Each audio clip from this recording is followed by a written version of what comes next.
Alright, what's going on, you guys? Welcome to Real-Madrid Hub again. I'm your host, Dr. Jota, and in this video I will be delivering a bunch of updates I have for y'all because I have a couple names I wanted to talk to y'all about. The first one is about Marcelo, and it is very bad news, very sad news, because Marcelo got injured and he won't be able to make it tomorrow against Alaves.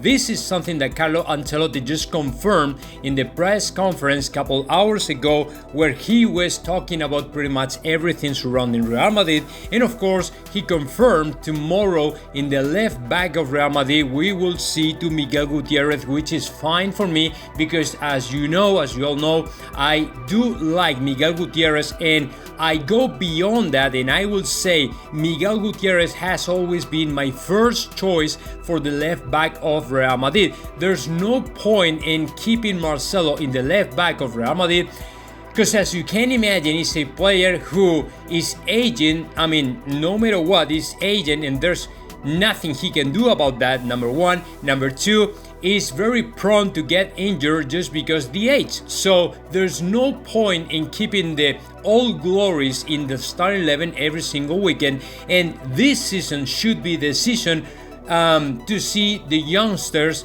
taking over the starting 11 of Real Madrid. So let's get started with Miguel Gutierrez. Please, Carlo, don't commit the same mistakes Zidane committed last season, because there's no point in keeping the old glories in the starting 11 of Real Madrid. I don't know yet what Marcelo has, what kind of injury he has, but of course it's something that will prevent him for being tomorrow in the starting 11. So I'm happy for Miguel Gutierrez. I'm sad, of course, don't get me wrong, I'm sad for Marcelo Vieira, because I think is, of course, not only the captain of Real Madrid, but he's a great guy, a great person, great player. But of course, as he is aging, we should have to consider other options when it comes to the left back of Real Madrid. So whatever it happens, as soon as I get more information regarding to the injury of Marcelo Vieira, of course, I will share it with you, whether in another video or post or my Instagram account or whatever it is.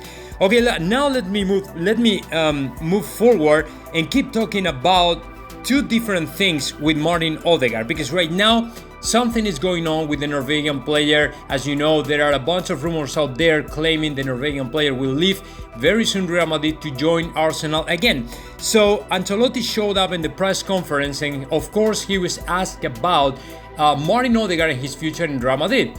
Carlo Ancelotti responded saying, okay, I told Martin Odegaard there is a lot of competition, cutting-throat competition in the midfield. There are about 8 players who can occupy the same position than you. So it is going to be a very tough fight for a spot in Real Madrid in the midfield. So he was aware of that, he knew it, and he decided to come to Real Madrid to play. So there's no point to me Martin Odegaard is trying to quit, trying to leave Real Madrid, if he already knew that it was going to be a lot of competition, tough competition for a spot in Real Madrid, because he was aware that Zinedine Zidane told him the same before to go to Arsenal last year, and now Ancelotti was the one who advised him about the competition in Real Madrid. Every time you are signed by Real Madrid, or Real Madrid gets you back from a loan contract or something, when you play out for one season or something, it is because you have something and you really deserve to be in Real Madrid. That doesn't mean though that you are going to play. Once you arrive to Real Madrid, you have to show off everything, how much skills you have, how good you are, how talented you are, in order for you to get a spot in Real Madrid. And the only way for you to show everybody you deserve a spot in Real Madrid is to fight every single day in the training ground, in the practice, trying to fight with other players that are as good as you or even better. And that's it, man. That is what Real Madrid is all about. So I don't know what part of this statement Martin Odegaard doesn't understand, but that is what Real Madrid is all about. And if you are not okay with that, you better leave Real Madrid, because you will struggle this whole season. So to me, Carlo Ancelotti confirmed as well. He didn't enroll Martin Odegaard tomorrow, but it's something provisional and it's something temporary. It's not a definitive decision or something like that. He had to pick between Gareth Bale and Luka Jovic, and of course he picked these two players because it is very important. It's crucial as well for Real Madrid to have a replacement for Benzema, and of course a trustworthy right winger for Real Madrid. And of course Gareth Bale is, for now, in my opinion, for the most part, arguably the best right winger we can ever enroll in Real Madrid. I mean, since the departure of Cristiano Ronaldo, to me, Karim Benzema and of course Gareth Bale are players that are still up, and they can still perform really well. So in my opinion, it makes a lot of sense to enroll Gareth Bale and Luka Jovic instead of Martin Odegaard. That is the first thing regarding to Martin Odegaard. The second thing is even more important because according to ABC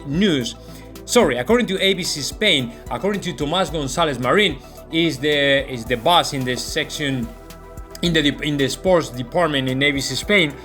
He's claiming the only reason why Martin Odegaard still doesn't have a number to wear in Real Madrid, it is because Arsenal and Real Madrid are already negotiating for the Norwegian player. Of course, Carlo Ancelotti will not mention any of this, right? Will not mention in the press conference Real Madrid and Arsenal are negotiating for the Norwegian player, but of course, we will always know what is going on in the, in the back room. So Tomás González Marín is claiming that Arsenal and Real Madrid are on the verge of getting a deal for Martin Odegaard, and to me there is a 80% chance for Martin Odegaard to leave Real Madrid and right quick and maybe go and play another season in Arsenal. But the only difference, he won't be on loan. I mean, he will play there as a property of Arsenal. I mean, Arsenal will pay they are saying about 50 million euros. Of course, it's a lot of money, right? But what we have to evaluate here, what we have to assess here is, okay, which one is more interesting for us? The money or the player?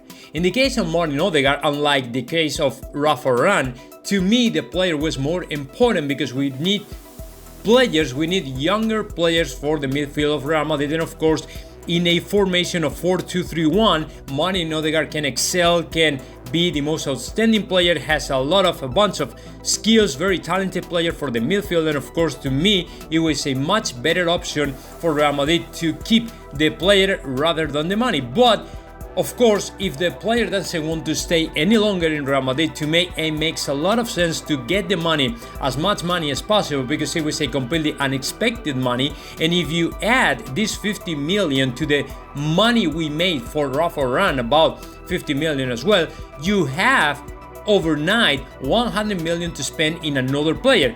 I mean, I would say arguably, presumably, 100 million euros for Kylian Mbappe. I'm not sure about that because to me Real Madrid already had the money for Kylian Mbappe, so we might bolster another position. Of course, I'm always thinking about the right back, but Real Madrid might consider or reconsider thinking twice about signing another player, maybe another right back to reinforce that side of the field. I don't know, man. I don't know what is in Florentino's mind. I don't know what is in Carlo Ancelotti's mind. But of course, if you have extra money or money you didn't count on 2 days ago, it is probably good for you to scan the market a little bit more and say, okay, let's try this player because I don't know, maybe Diogo Dalot is a very good player for the right back, but I don't know what is in Ancelotti's mind, what is in Florentino's mind, what is the plan, whether signing another player, maybe save the money, maybe spend more in Kylian Mbappe.